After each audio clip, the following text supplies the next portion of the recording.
ఇక్కడ ఉన్న పిల్లల్ని ఒక విషయం అడగాలనుకున్నా. మనందరం థియేటర్కి వెళ్తాం సినిమా చూసేదానికి. యాక్ట్రెస్ వచ్చే ముందర ఒకడు వస్తారు దగ్గుతా. అతని పేరేంటి? ముఖేష్.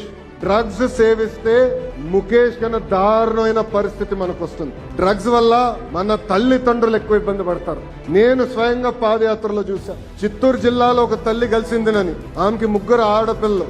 పెద్ద పాపని డ్రగ్స్ కి అలవాటు చేసి 30 రోజులు శారీరకంగా వాడుకున్నారు. ఆ తల్లి ఆవేదన నేరుగా నేను చూసా. అందుకే ఆ రోజే నిర్ణయించాం డ్రగ్స్ పైన యుద్ధం ప్రకటించాలి. ఆ తల్లి వచ్చి ఒకటే కోరింది, సిఎంసి వెల్లూరుకి నేను తీసుకెళ్తాను, మాట సహాయం పడిందని కోరింది. ఆ కోరికతో పాటు ఇంకోటని, మీరు కానీ సహాయం చేయకపోతే నా పెద్ద కూతురు నేనే చంపాల్సి వస్తుంది, అప్పుడు కానీ మా 2 కూతుర్లు పాడవరు కదా అని చెప్పారు. అందుకే మనం ఒక్క సెకండ్ పొరపాటు చేస్తే మన తల్లిదండ్రులు ఎంత ఇబ్బంది పడతారో ఇక్కడ ఉన్న పిల్లలందరూ గుర్తు పెట్టుకోవాలని సభాముఖం తెలుపుకుంటూ, అందుకే డ్రగ్స్ వద్దు బ్రో, డోంట్ బి ముఖేష్ అని ఈ సభాముఖం మీ అందరు తెలుపుకుంటూ